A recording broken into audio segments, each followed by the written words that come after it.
Bam. This is Nick Inman, and you're watching the Break It Down show. This is going to be fun. I'm going to talk to Nick and to Andrew Och. Andrew, thanks for coming on. Andrew this is his title. He's the First Ladies man. He studies and talks about and writes about all of the First Ladies. And before you get all crazy and political, let's just understand this. First Lady's job is hard. Doesn't pay that great. Not a whole lot of vote. Like you just all of a sudden, like, bam, you're one of the most notable women of all time in this country. So he takes a lot of time to talk about that. So fellas, thank you for coming on. I know we're going to talk about the Cherry Blossom Festival and all of these other things, but I guess, Nick, let's just start with who you are, what you do, and what this festival is all about.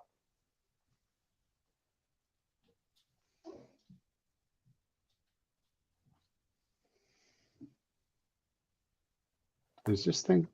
There you go. Can Nick, Andrew, can you hear me? I can hear you, and I'm moving. Nick froze up there for a minute. We'll let Nick. There he is. He's back. Welcome back, Nick. Nothing like live events, man. Sorry. We've been having storms. Oh, okay. Yeah. Oh, that's true, huh? Yeah. So tell us about you and tell us about the festival and tell us about what you do in general, all of it. Okay, so this is the 18th Cherry Blossom Festival in Marshfield, which focuses on the preservation of American history.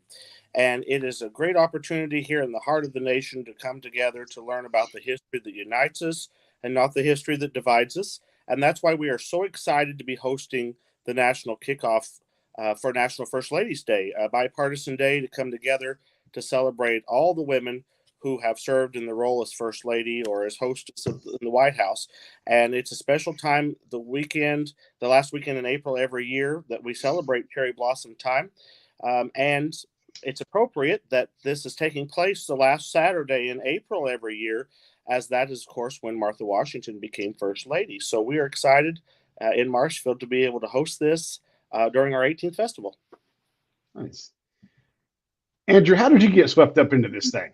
Yeah, well, in First Ladies in general, I book myself now as a recovering television and documentary producer. I was doing TV, multimedia, documentary production in and around Washington, D.C., which took me all over the world. And I was very fortunate to be at the right place in the right time, to be tapped on the shoulder by C-SPAN and the White House Historical Association to be the series producer, one of the producers on the show, the producer that went all around the country to every home, library, church, school, birthplace, cemetery, train station, any place that related to First Ladies for their series, First Ladies, Influence and Image. It was a C-SPAN and White House Historical Association television series that I just was in the right place at the right time to become one of the producers. Like I say, it was like 7 bags of gear, and a year and 2 months I traveled across the United States. And these women revealed themselves to be so great to me. Like you said, Pete, you said these women don't get a lot. They're not paid a lot. They're not paid anything. There's no salary that comes with First Lady, and you're not elected. This is they happen to marry a guy who happened to run for president and beat nearly every odd on planet Earth. You're more likely to get eaten by a shark or struck by lightning than win presidency or win the lottery. I mean, none of us are going to, the odds are against us. Not that any of us are running, but even so, then their wife, their spouse, their woman gets thrust into this position where the entire eyes of the world are on them and what they do and how they raise their children and what they feed their children, what they wear, what their hairstyles, what their causes are, their philanthropies, what they do on the weekends, what they do with their free time, how they treat their husband, how they don't treat their husband. It's a highly critical, highly criticized role. And for one that's not paid and not elected, it's kind of, it's interesting. It's odd. There's no one that understands what being a First Lady is like other than another First Lady. And as these women revealed themselves to me to be so incredible and be such a part of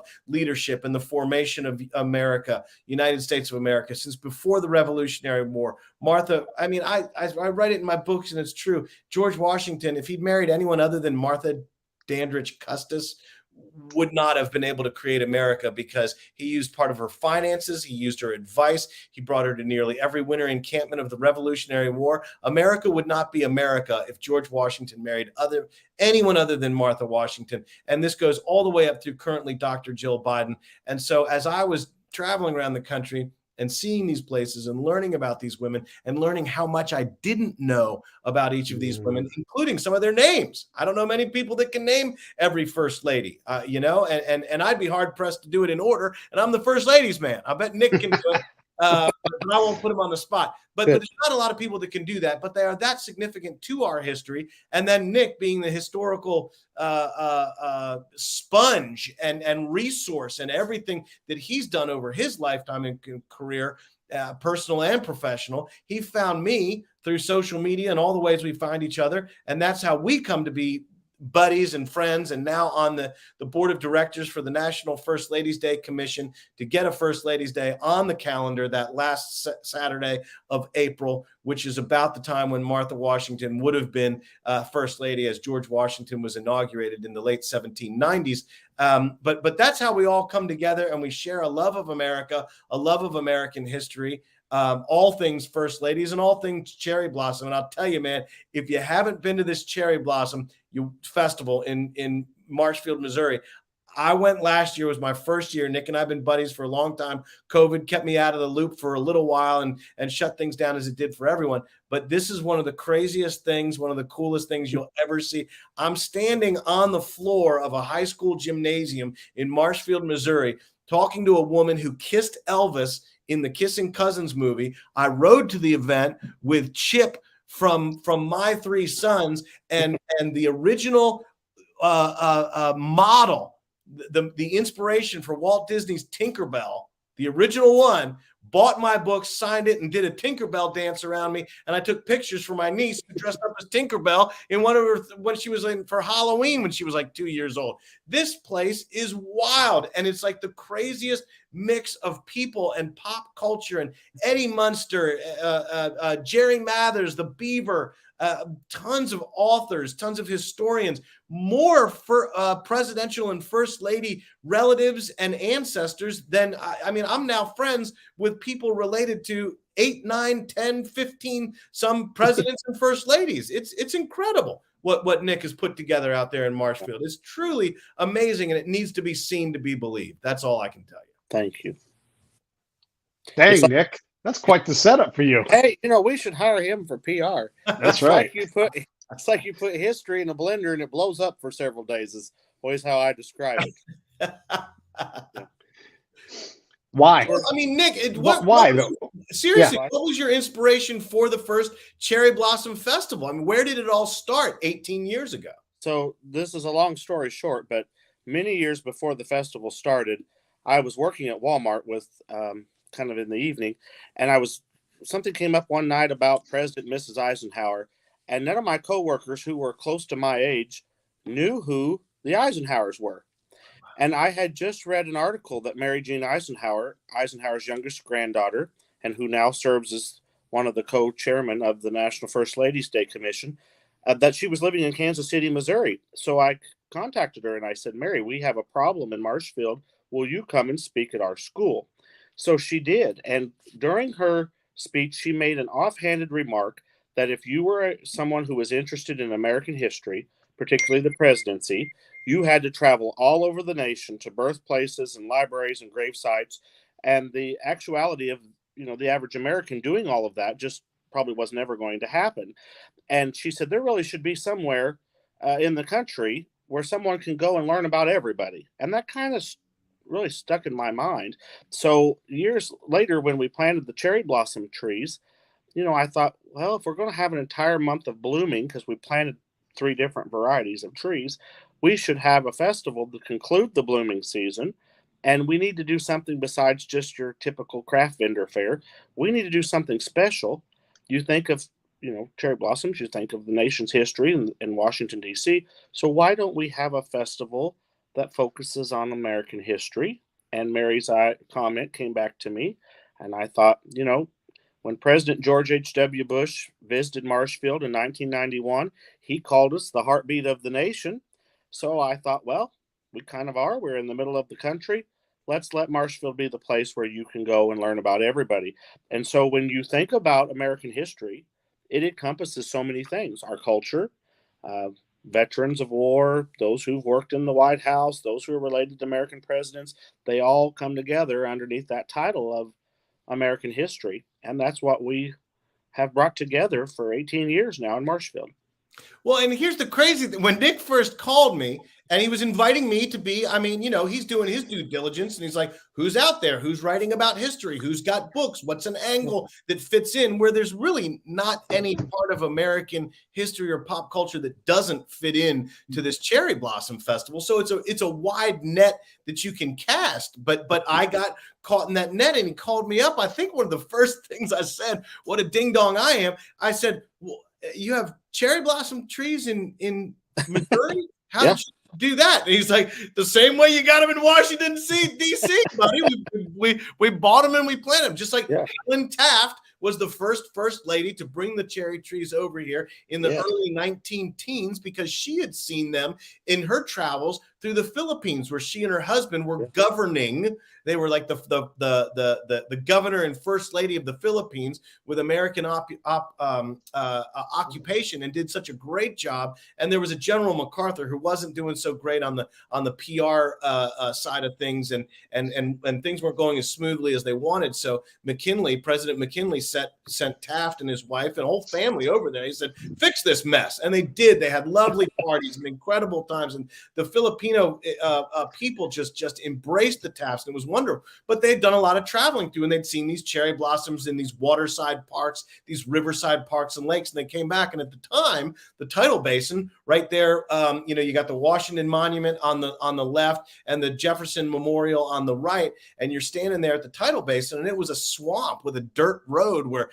motor coaches would go racing by at a whopping 15 miles an hour or something like that. But it was a big mess because Washington's built on a swamp. And she said, well, let's make this pretty. And there are still some of the original cherry blossom trees in DC that Mrs. Taft planted. They're right along that edge where if you're looking about 11 o'clock off to your left, and the Washington Monument is there, and Jefferson's at about 2 o'clock, you can see those big gnarled trees that are hanging over, and those are some of the original ones. Of course, some have been replanted and repopulated, but originally the Tafts were going to get the trees from a nursery in Pennsylvania.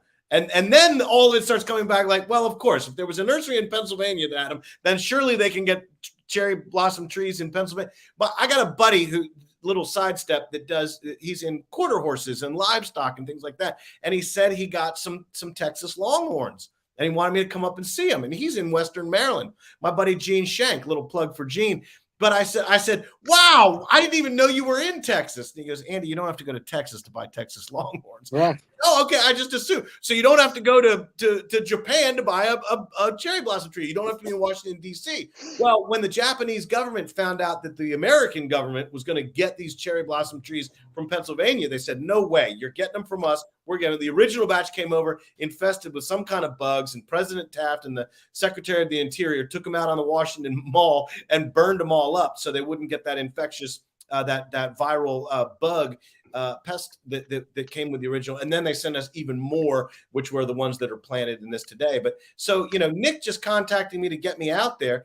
The whole thing, it sounded great, and it sounded like a neat idea and the whole thing, but I wasn't even thinking Marshfield or Missouri when I was thinking cherry blossoms, because I grew up in and around DC. But it's such a massive event that the whole town, and Marshfield, I'm not just saying this, what an incredible town. Nick, you bring like everyone from the town in on this as like car drivers to get the people around and bed and breakfast. I'm staying with a wonderful, wonderful couple when I come back in April, right? Yep. Yeah. It takes a village. Yeah. I want to get into the Presidential Descendants Society, because I know for a fact there is, and Andrew, help me out here if I'm wrong on this, and for sure the same thing. Harrison Tyler still exists, right? Like that guy's alive. This is the grandkid I met him. President Tyler. That's Yeah, right. okay, right. And I know his brother passed away about a year ago, Yes. but this dude, his grandpa was president in the 1840s. Yeah, And he's that's right. still, yeah, so it's crazy. Have they been part of the And festival? you know what? Nick, Yes. in bringing that up, we should hit some of the Tylers up. I mean, Harrison doesn't travel anymore. Sure. He's creeping up on 100 if he's not in a. When I met him in 20.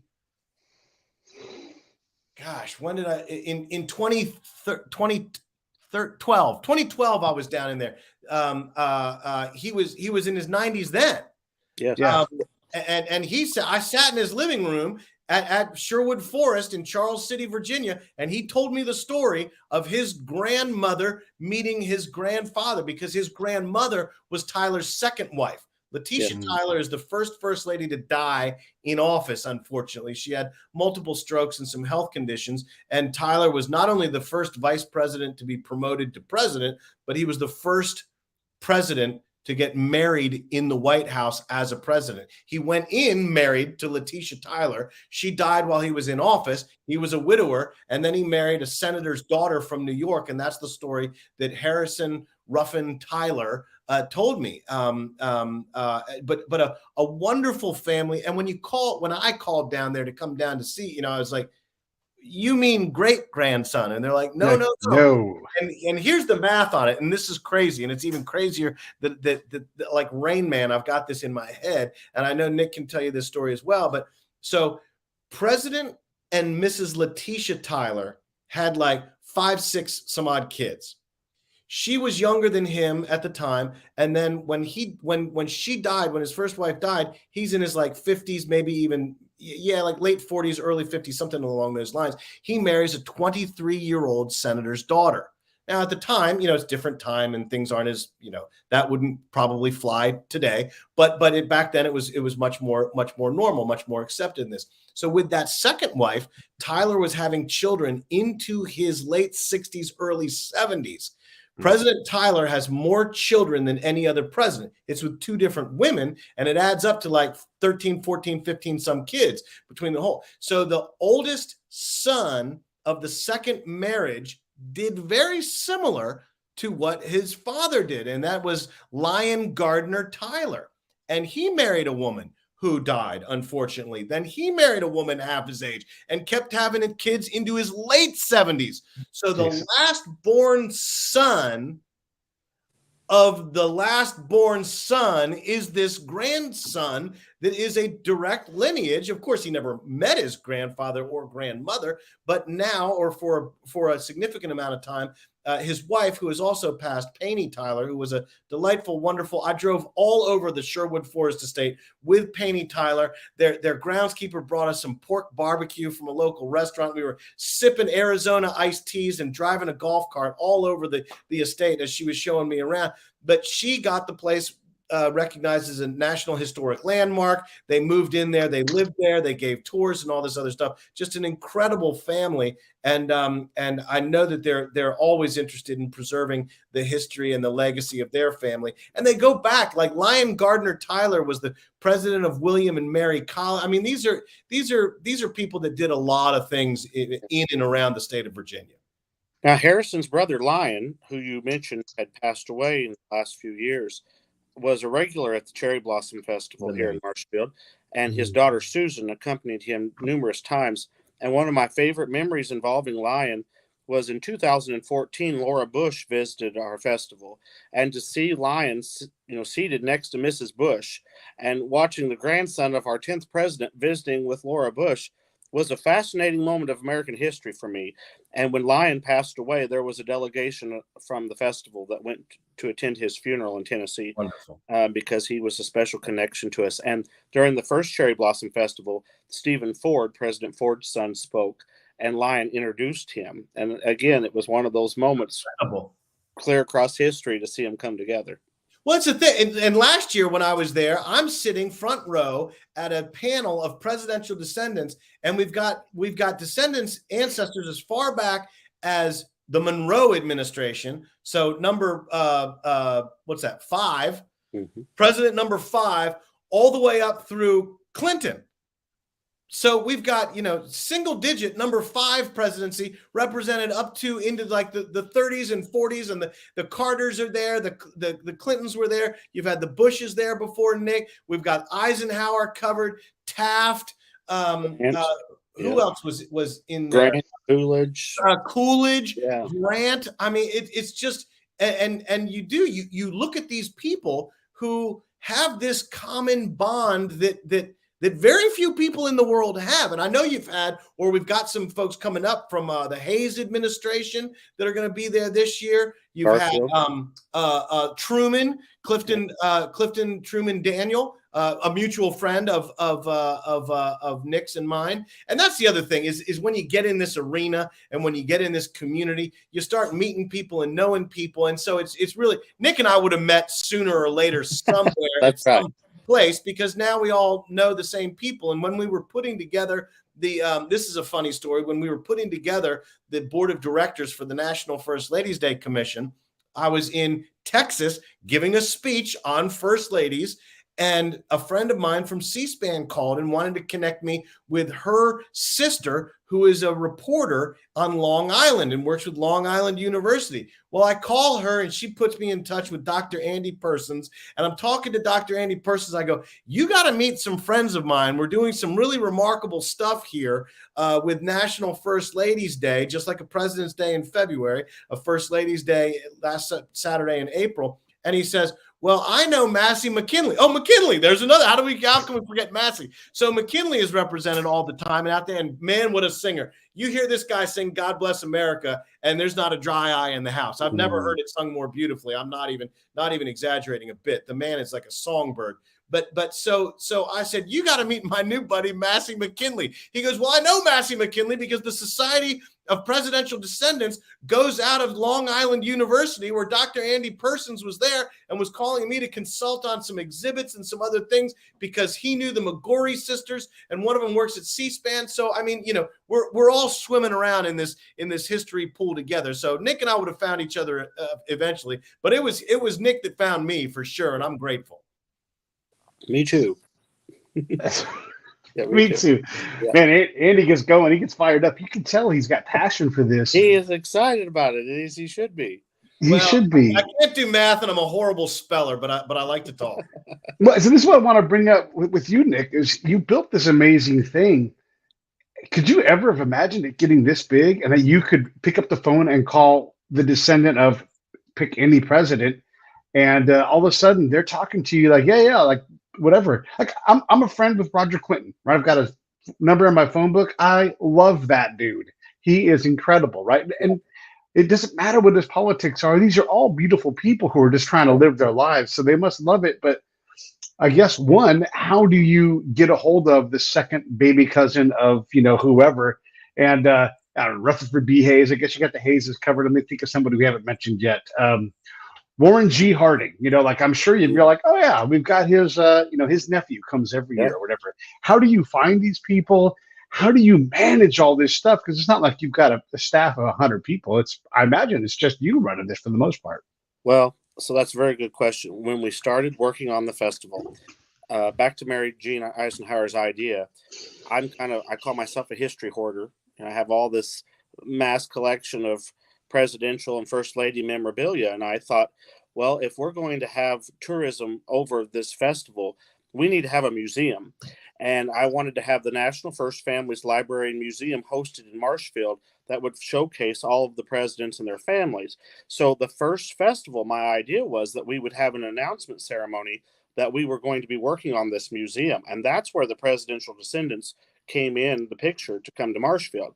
So I began to reach out to libraries and foundations and administrations, trying to ask who's the official family representative. Well, and this was all before we had Facebook and all the resources that we have now. It was quite an extensive project. And so then to reach out to them and to speak to them and say, hey, will you come to Marshfield, Missouri? They're like, we're in the world's Marshfield, Missouri. So they finally, thankfully, some of them, I guess they all thought I was nuts. I don't know, but they came. And I kind of thought they would only come one time for this announcement ceremony. And that first festival, we had over 30 administrations represented, which was really a big deal. And many of them had never met, and most of them have become fast friends from that initial meeting. And we had a panel that year with them all sitting on the stage. And somebody made the comment, can we come back? And I said, and I looked at me, I was seated in the audience, and I said, of course you can come back. Because I thought their role would only be a one-time role. And so they've continued to come back. And I receive emails constantly, and so does the festival email account. People reaching out, I'm the 8th cousin once removed of President Grant, and I don't have time to vet all those family trees. So our presidential descendants are all vetted through the official organization that is connected to the administration, and that's how we are able to know, that they're legit. Or if someone from the family that is official representative says, "Hey, I want to invite my cousin," we know that they're a legitimate family member, and that's how we stay true to who's connected to who. And it's really been fun. I'll share this just briefly. Another favorite festival memory, I have so many of them, is from the first year of the festival. We were standing backstage at the community auditorium waiting to go on stage, and I'd put everybody in chronological order. And it was like, my grandpa hated your grandpa, my grandpa hated your uncle. It was funny to hear these conversations. And as we walked down the hallway, our community choir was assembled in the hallway waiting to go out to sing the national anthem. And one of the choir members began to clap. And soon the whole hallway was clapping. And I looked back, I was leading the line, and I looked back and I saw tears in some of their eyes. And I realized the moment of American history that this little history nerd just soaked up like a sponge. And you're right, as a student who loved history, who was always fascinated with the presidency, to be able to have those connections. When I was a kid, I wanted to be president, and my grandmother always said she prayed me out of politics. But I quickly realized at some point my role in life was not to be president of the United States. It was to help be a keeper of the stories of the presidency in our history. And so I take that responsibility very seriously. And I have enjoyed the opportunities to connect with these descendants and to watch the friendships. As Andy mentioned earlier, the First Ladies are a unique sorority, and only they understand it. But it's kind of the same with presidential descendants. There is often an expectation and a pressure that is associated with being related to a president that only they understand. And so when Bill Clinton's cousin calls me and says, "Hey, my stepson living in Baltimore, Maryland needs a babysitter. Can you give me the phone number of Monroe's descendant because we need babysitters?" It's funny to watch those connections happen, to realize that President Monroe's descendant is babysitting at Clinton, all because of Marshfield and those relationships that have blossomed because of that. And it's amazing to watch, Pete. I mean, like, you go there and you see this, and you get a sense of how this thing has been built over the years and how they have become these friends, because they have gone to so many of these things. And it only took, I wanted to go from the very beginning. Again, then there was COVID in a couple of years where and I finally get out there, and instantly I'm thinking, well, I'm going every year. Because these are now friends, and the people that live there are so friendly, and the people that are volunteering in the Cherry Blossom Festival are so friendly, and the people you're staying with are so friendly. But then the people that are coming from all over the United States, I'm now really good friends with some of the actors from Matlock. And like I say, my three sons. And I'm really looking forward to meeting Jerry Sanders and seeing Tinkerbell again this year. And I got the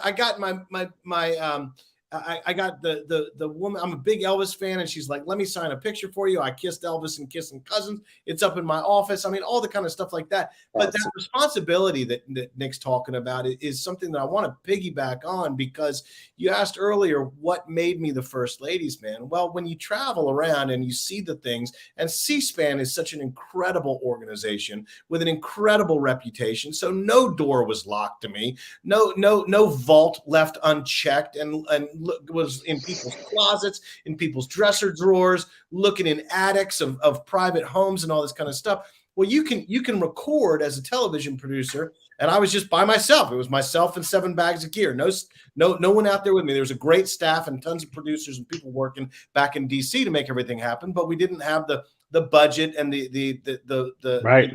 Sending a huge team of 25 people out to make this show. It's just me and a camera and a couple microphones and lights and just enough knowledge about it to get myself in trouble. So I get out there and I'm shooting at a location. You pick the administration, you pick the location, historic Williamsburg or the Benjamin Harrison House in Indianapolis, Indiana, and you're there for 6, 7, 8, 10 maybe hours, whatever they give you, filming all this stuff, taping all this stuff, interviewing all these things. I got 45 minutes of Dennis Bigelow, the guy that plays James Madison, at his estate outside of Charlotte, Virginia. There's sort of triumvirate, Jefferson's there, Madison and Monroe, and you can kind of, if you stand up on the top of Jefferson's Place at Monticello, you can almost see all the places, and they would ride horses over the hills to get to each other's place for dinner and stuff like that. But anyway, you're out there at Ashlawn Highland for James Monroe, and Dennis Bigelow is sitting in Elizabeth Monroe's kitchen reading from a book that was written in the 1600s of how to host a nice dinner party on an estate or a plantation or a farm in the 1600s, 1700s.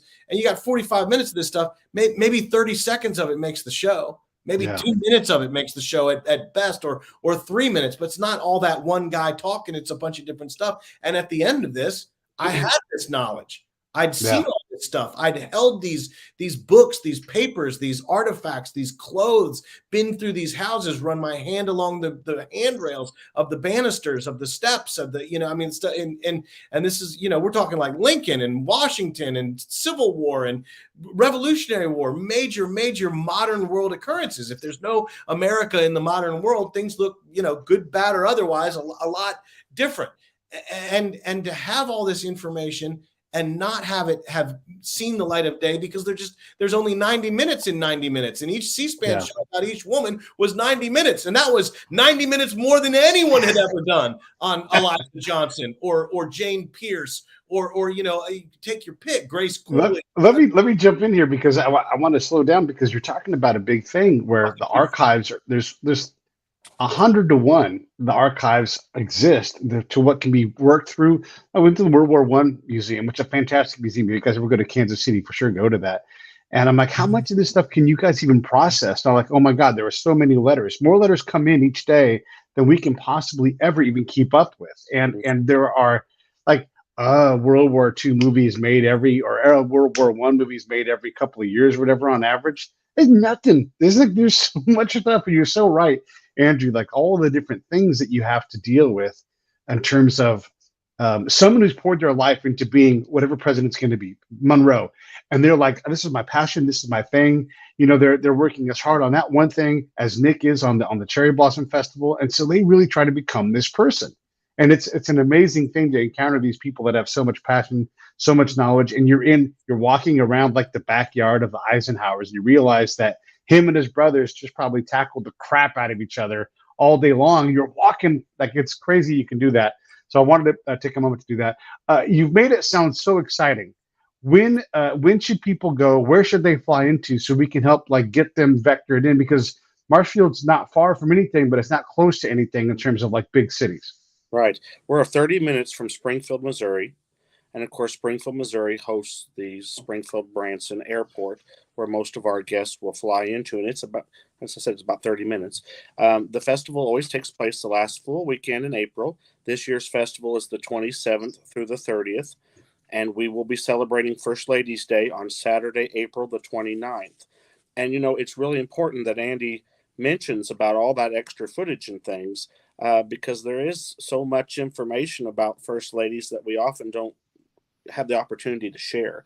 And so that's what we're really hoping will happen with First Ladies Day, is not only will we have a day of service where we can roll up our sleeves and go out into our communities and do volunteer work in honor of the work that's been done by the First Ladies, but we can also have a civics component to that, which is why places like the Cherry Blossom Festival are important, is to continue to preserve and to learn American history. And so the civics component will be, we want classroom teachers across America to be educating their students about First Ladies the week leading up to First Ladies Day, to talk about, Jane Pierce and Grace Coolidge and Lou Hoover and those First Ladies who might not often come to mind when we think of First Ladies, these unsung heroes. So it's the Cherry Blossom Festival last weekend in April, and we do hope that your community will also take part in First Ladies Day and be a huge part of it as it unfolds across the country, because we're making history. We want this to be a national holiday. And right now we've been recognized by the national calendar, folks, but we want to be recognized as a national holiday, just like President's Day. And it's important that we all take part. Well, if I ever become president, the second executive order I'm going to set is First Ladies Day. We always need more holidays. My legacy is nothing else. It's another holiday. Yes. Andrew, I cut you off. No, and hopefully, Pete, you won't have to do that because we'll have had it done within the next calendar year or so. That's right. But, Good. But think about that. Nick brings up a really good point, and I always tell people, hey, look, there's a lot of, and this, Pete, back to your point about people that focus on the Monroes or focus on the Eisenhowers, focus on what there are a lot of people that know a lot more about Eleanor Roosevelt than I do, but they know nothing about Jane Pierce. There's a lot of people that know more about Martha Washington than I do, but they don't know anything about Lou Hoover or Grace Coolidge or Francis Cleveland or it just goes on and on and on and on and on. Margaret Taylor, Jane Pierce, we mentioned, of course. So you think about this, and what another thing that kind of inspired me to keep doing what I'm doing and meet people like Nick and be in places like these Marshfield, Missouri Cherry Blossom Festival thing is I spark an interest in first ladies in general. Because I was so interested. It comes from the heart. That's where my passion is because these women excited me. So I then excite people about these women because we all know what the first lady is. And you're thinking Hillary Clinton or Nancy Reagan or Rosalynn Carter. You've all got your, Abigail Adams. Everyone can name 2, 3, 4, 5, maybe 10, whatever. But if I can excite people about all the others and realize, hey, there's more first ladies and hostesses than there are presidents. Because some presidents were elected and had 2 wives, not bigamists because of death and things like that, or they had to have family members step in because their wife was older or not well, epilepsy in some cases, or just later stages of life. So there are more women to study than there are presidents. And when you look at this and you look at the role and the impact they have on the administrations, thus the American history, thus the modern world history, the impact of their influence is incredible. And we don't know enough about these women. We're not taught about these women, and learning about them. You say like, hey, it's National First Ladies Day. And, each year we're thinking we feature one first lady and her cause as a focal point. But this is to inspire. Who do you want to learn about? Who do you want to know about? Because I tell you, I start talking about Lou Hoover and Helen Taft. That's my lady right there. I love Lou Hoover. Yeah. People start thinking like, wow, who else is out there? And I start talking about the places that I've been to study the women. And that's what goes back to, when Nick's able to get these people to come in and everyone becomes fast friends and things like this. Very sadly, in America, there's not a huge, massive pop culture appetite for this type of information. And a lot of these places are very small with low to no budgets. And it takes some really, really forward-thinking local groups and brigades and commissions and societies to save actual homes of presidents. I know that the Pierce Brigade, a group of women up in Concord, New Hampshire, the president's home, a president of the United States, was going to be completely flattened to the ground for a strip mall. They gathered money, had the thing lifted, brought out and set in a different spot, but it's still preserved, even the floorboards. And that's how I have walked on the floorboards that Franklin and Jane and their 3 sons had walked on when they lived there in the early 1820s. It's just amazing, incredible things. It's amazing what we preserve and amazing what we don't, what we've let go and not been able to keep. But when you let people know where these places are, they can go, they can support, there are these interests, there are these books, and there are these festivals, then everyone's better for it. And we get the knowledge out there, which is all focused back and pulled back to this Saturday, this April 29th, Saturday the 29th, for our first official First Ladies Day, which will, it's taken the spark and it's going to light the fuse on what will become civic service, and days of just making your community better, looking forward in the future. We've never had a national holiday of service. It's always, let's close the bank or the post office, or have a day where we stay home and we commemorate and remember. But we've never had a day that's challenged us to go out and roll up our sleeves and do work to better the country and to help our fellow man. Also close by, and if I come out, I'm definitely going to make time for this, is the whole Laura Ingalls Wilder home out there in Mansfield, right? That's just down the road. And another big bit of American history and something that, gosh, we just came, I don't know if you guys know this, but we came within an hour of losing a lot of the family stuff because it was just kind of stored up in a room in a rented house that belonged to them, and it was going to the dump. Some of it did go to the dump. It was gotten rid of, and someone's like, "Wait, hold on, that's going to be valuable," and so they were able to save it. But like Andrew was talking about, we lose a lot of this stuff. There's not a James Buchanan library. That's a multi-billion-dollar organization. That's never going to happen. And so we have what we have, but I love that you guys are preserving it and bringing the points out about, Chester A. Arthur. I mean, I know this is your world, Andrew, but like he didn't have a wife, and he had, I think, a couple of first ladies, but there's all these people that we lose track of. And here, I'm going to be a little unfair here. People often say, I didn't learn that in high school. You don't just learn everything in high school. What high school kid's like, man, I can't wait to study a bunch of stuff about old people I had no relevance to. You're too young. You plant the seed so that the rest of your life you're studying and you're learning about first ladies, or you're learning about early musicians, or whatever it is that you love.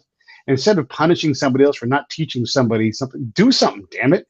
Be in service like Nick was talking about. Andrew. Well, it's interesting you talk about those things that can get thrown out. And again, there's only 24 hours in a day. There's only 365 days in a year. There's only 90 minutes in a First Lady's television series episode on each First Lady, and you're limited by these restrictions. I didn't get to go to every place, but after the series was over, I kept going because I had this interest.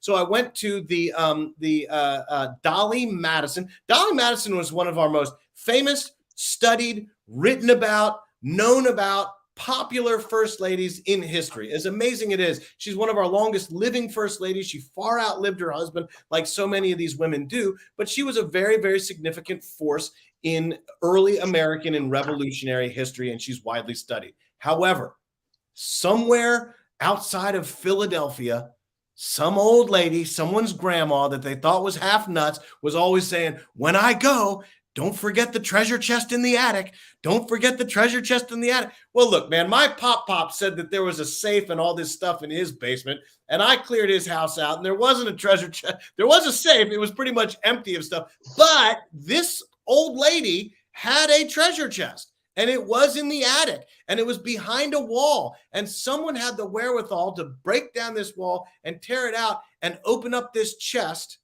and it was full of Dolly Madison artifacts. And then another woman or group of women that were very forward thinking down in Greensboro, North Carolina, which is the birthplace of Dolly Madison. It was a British colony at the time that she was born. Before they moved, the family moved from North Carolina, the colony, whatever they were calling, near Greensboro, North Carolina, to Philadelphia. And that's where she met James Madison, and then came to Washington, and then came to Virginia. But there's history of Dolly Madison in Philadelphia. Her first husband she met and married there, a Quaker man, Todd,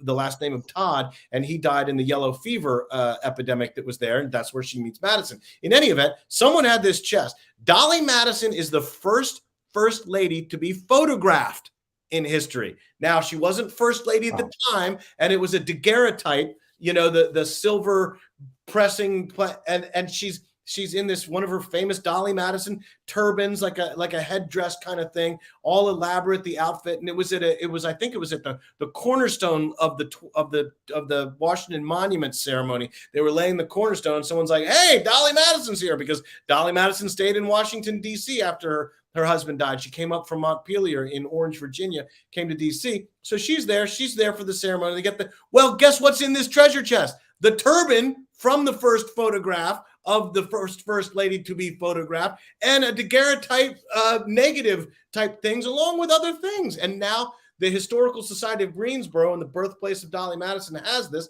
and I was able to go there and hold these things. And I'm telling you, man, it's like the electric energy of history flowing through these items is incredible. And the access that I got because of C-SPAN's incredible reputation, great name, and the opportunity I had there, along with the White House Historical Association, and now the access to all these people, and they were all friends with Nick before I knew him. So all these folks that I knew, I have Nick to thank for it in this Cherry Blossom Festival, which just gets better and better every year. I love it. You're talking about Dolly Madison. You've probably seen the famous picture of her longevity. She's pictured in, a group picture, Harriet Lane, President Polk. There's a whole group of them together. Yeah. Taken during the Buchanan administration. Yeah. And it's when James Polk was in the administration for Buchanan, Or wait, would that be vice versa? No. Because Polk was before Buchanan. You might know different how everyone lines up or why they line up. Don't you dare do math, Andrew. I don't want to see it. I know it's ugly. It's not a fascinating picture. It is demonstrate her longevity. Yeah. But it's like looking at it. It's like looking at one of our panels in Marshfield. You got a bunch of people that you get it why they're together. I mean, you can draw the lines of association. Well, they're all related to presidents and first ladies. But when you look and you're like I say, I'm sitting there. I got the picture: Monroe through Clinton, and everyone in between, and you're just like, this is absolutely amazing. You painted that picture so well, Nick, of that hallway of 30 people about to come out and people clapping and singing and the fellowship and the friendship and the historical associations. It is truly remarkable. I did take some time last year to stand in the middle of the high school gym where we have the autograph. What do you call it? The autograph show. Party or show, or and people got books and pictures and all kind of stuff, and you're there with so many different people. And I'm looking at someone from My Three Sons, Mama's Family, Walt Disney's Tinkerbell, an Elvis movie, Matlock, Knight Rider, me in the middle of all this, and I just sold a set of books to Rosalynn Carter's sister. I mean, you're just like, this is just crazy, man, in the best of ways. My grandmother has a saying: learn from others' mistakes because you'll never live long enough to make them all yourself. And I think that's what history allows us to do. Not everybody had a wonderful experience learning American history. Some people had teachers that it was all about facts and dates and names, and the memorization bored people to death. But I have found over the years that when you incorporate people from pop culture and classic television, people will come to see somebody from their childhood that they've connected with. A great example of that is Betty Lynn, who was Thelma Lou on the Andy Griffith Show. I learned the first festival, people came to see Thelma Lou that had no interest in American history, but then they stayed for the rest of it. And they would say, oh my goodness, that was fascinating. I don't remember history being so interesting. Well, history's full of fascinating people. And, we're a young country compared to places in Europe and around the world. And so we need to do everything we can to preserve our nation's history and those great people who've walked before us, especially the first ladies, who are often unsung and who have made great contributions and sacrifices to the country. And I think that's why it's important that we gather in Marshfield and the museums across the country to visit them and to learn and to preserve, and because history is important. Well, and Nick, that's interesting you say that, because some of the first speeches I gave, which were at Hoover Museum in West Branch, Iowa, the Truman Museum in Independence, Missouri, and then the Eisenhower Museum in Abilene, Kansas. I did a kind of little triangle tour the first time out, speaking as the first ladies, man. And it was on Mother's Day weekend, and it made sense. Like, okay, well, let's do it on Mother's Day weekend, because first ladies in almost every instance are mothers as well. And mothers on Mother's Day, they say, well, I want to do something for me. So we're going to go to a museum, or we're going to go to a place that maybe the rest of the family would rather go to the cookout or the zoo or the amusement park or the beach or whatever they're doing. And they do this. It's more of a traditional motherly role to pull this kind of education and stuff together. And I would walk out in these crowds and I'm like, it's a big crowd because it's Mother's Day, and everyone's they took her to church, they took her to eat, and now they're taking her to see something about first ladies that no one else in the family is going to care about. I tell you, the mothers know this stuff. They've heard this stuff before, and they're not surprised. And it's the husbands and the sons and the children that end up asking more questions and being more interested and want to buy the books because they're surprised at how interesting history is and how much information there is for these people. I got booked into a speech for a local Southern Maryland like Lions Club or something like this. And, you go to the Daughters of the American Revolution. It's at a nice country club with a tea and sandwiches. You go talk to the Lions Club of Southern Maryland, and you're at an Adams Ribs house, and you're sitting there and you're sitting around plates of ribs and guys are laughing. I said, I'm going to walk out and I'm going to say, George Washington couldn't have made America without Martha. And these guys are going to string me up and run me out of town on a rail. And it wasn't that way at all. The first thing they said was, boy, we got to bring our wives to hear you speak. And I said, fellas, your wives know this stuff. It's you we need to talk to. And they're like, You know what? You're absolutely right. But Nick couldn't be more right. You get in this room with all these people, and I like Disney as much as the next guy. And I remember watching My Three Sons after school, coming home, and reruns and black and white, whatever. And no, I never watched Matlock, but I watch it now because my friend's on the show. Right. You just learn all this stuff, and you think like, you know, I got a picture, and I showed Tinkerbell. I got a picture of my niece Bella sitting on my shoulder. She must have been 2 years old, and her cousin put her hair in a bun, and we had the wings and the ballet shoes and everything, and I put a sheet on, so I was a ghost, you know, because they live in Huntsville, Alabama. I went down, I'm like, I don't have anything. They're like, we'll cut a hole in the sheet, you'll be Casper, and you'll take her around to trunk and treat at the local church and this, whatever. Well, I got a picture of her sitting on my shoulder, tiny little Tinkerbell, and I showed the real Tinkerbell that, and she couldn't have been happier. And then I got a picture with Tinkerbell to show my niece, who's now 16, and show her the picture of Tinkerbell. I mean, it just goes on and on and on. And it's just brilliant now at this point, at the mind of Nick, to bring in the First Ladies Day and have it part of this thing, because so many First Ladies, I mean, Nick's met as many, if not more, First Ladies than I have. We have Laura Bush in common, Hillary Clinton in common, but you met Lady Bird Johnson was out there for one of the Cherry Blossom festivals, right, and planting trees and stuff. Yep. And, you know, my first experience with the First Lady, you know, I've never really even told this. This is kind of interesting. At 5 months old, when I was dedicated at church, my great-grandmother had been in the hospital with Mrs. Truman's personal nurse. And so when I was born, there were some complications, and my great-grandmother reached out to her to ask them to pray for me. And long story short, the nurse, who was Mrs. Truman's personal companion, shared that with Mrs. Truman because she was with her all the time. And the flowers on the altar the Sunday that I was dedicated were from Mrs. Truman. Wow. So I've had a connection to First Lady since I was 5 months old.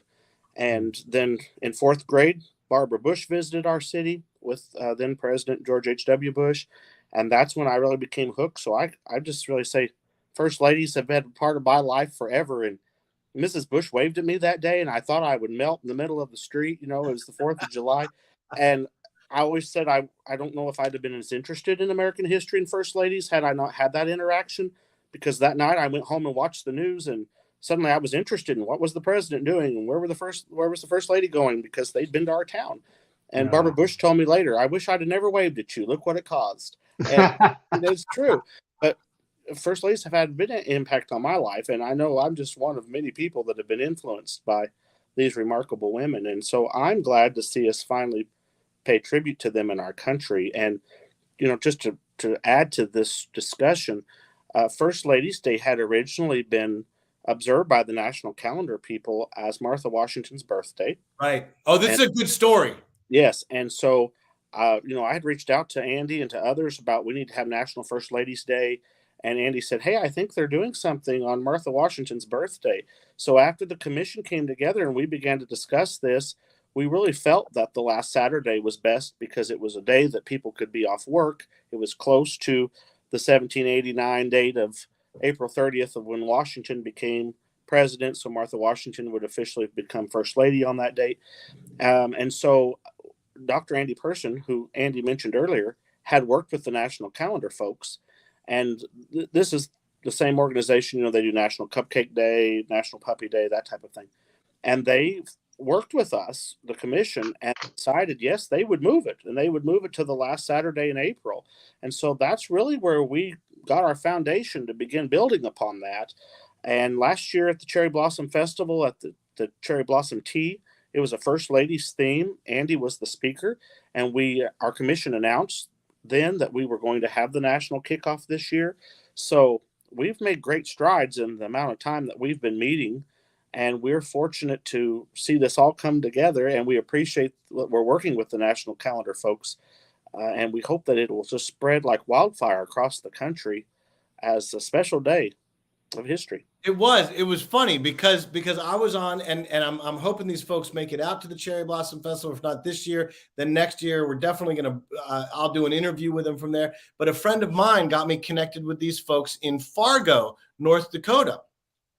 and it's on K something AM. I'm forgetting, but it Takes Two with Amy and JJ. And so I would go on their show periodically whenever it was Women's History Month, or if the First Lady did something. And I started going on, I guess, sort of at the beginning of Melania Trump as First Lady into Dr. Jill Biden, and anything, times in between for a number of years. And they're great friends to me.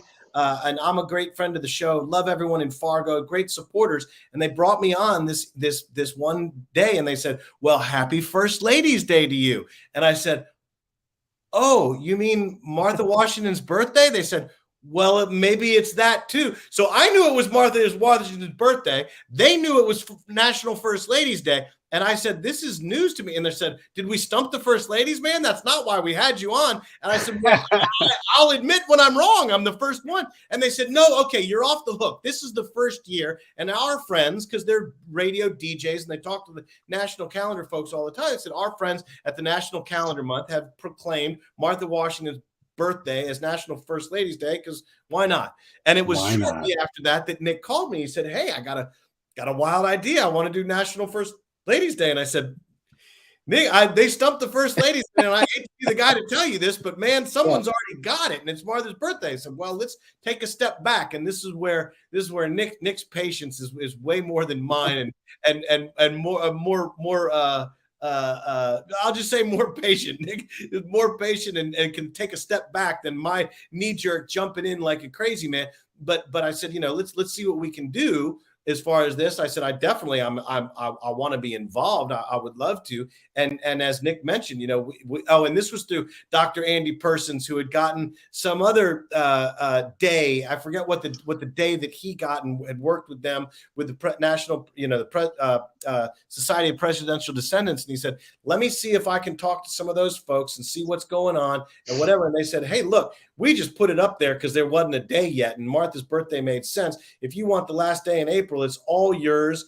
And you guys got the street cred. You guys got the background. You guys got the knowledge. You guys got the festival. You guys got everything in place. It'll do much better in your hands than it would in ours." And that's where we're launching things and taking things to the next level. But there's probably 4 or 5 different administrations represented on the board of directors with Nick and myself.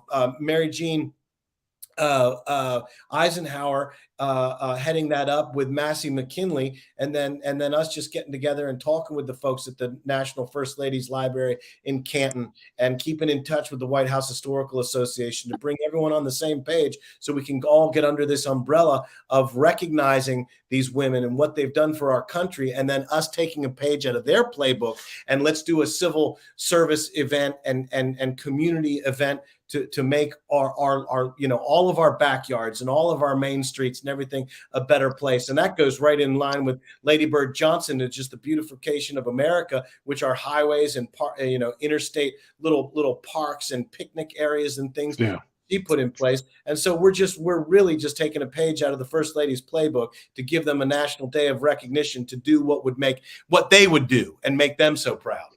Let me get in here and wrap this thing up for us. We got about an hour in, and I want to make sure everybody has a chance to go to the Cherry Blossom Festival homepage. That's where all the sources of information are. There's a lot of other links involved with this. The First Ladies Museum, all the different things, First Ladies Day, all of these things you can source from right there, and get out to Marshfield. And this is end of the month. Why not? Why not go out and do these things? And you hear like all the great things that you can go out there and do. Anything in closing, Andrew, and then I'll come over to you, Nick, to wrap it up.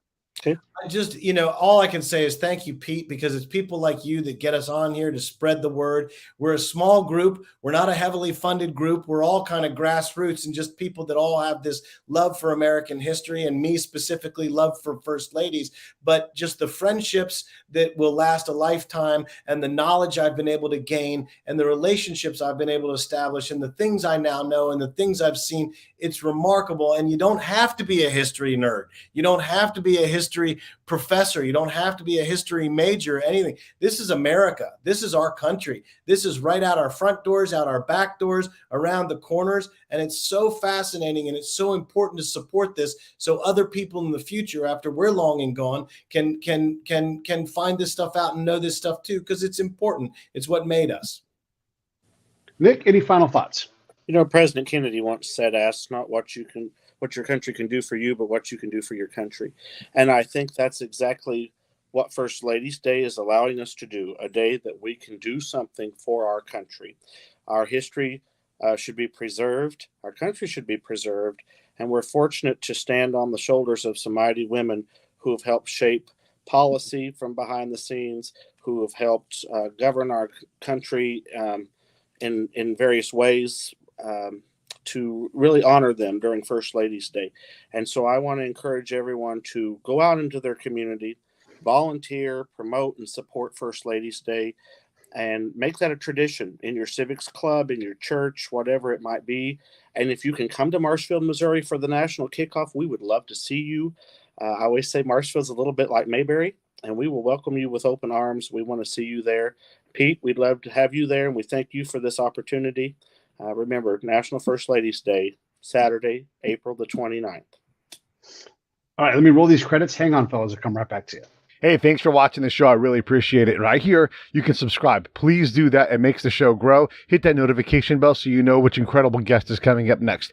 Down below is the PayPal link. You can put a small subscription in. That is an enormous help. All that money goes right back into the show. And then right up over here are the next episodes you should listen to, curated by yours truly.